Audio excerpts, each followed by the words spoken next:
लाडकी बहीण योजनेवरून अजित पवारांची राष्ट्रवादी आणि शिंदेंच्या शिवसेनेत आता खटके उडायला सुरुवात झाली। मंत्रिमंडळाच्या बैठकीत अजित पवारांच्या जाहिरातीवर शिंदेंच्या शिवसेनेनं नाराजी व्यक्त केल्याची माहिती।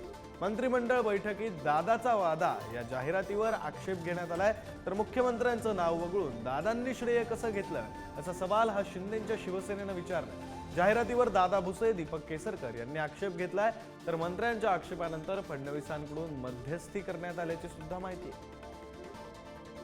सांगितलं युतीमध्ये काही खरं नाही आहे। युतीमध्ये आपसात प्रचंड मारामारी आहे।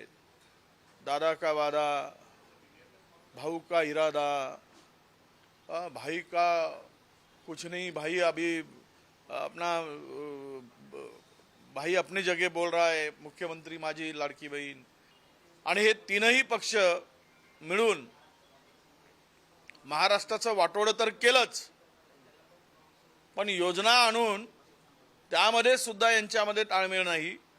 याचा अर्थ स्पष्ट आहे की तीन तिघाडा आणि महाराष्ट्राचा बिघाडा।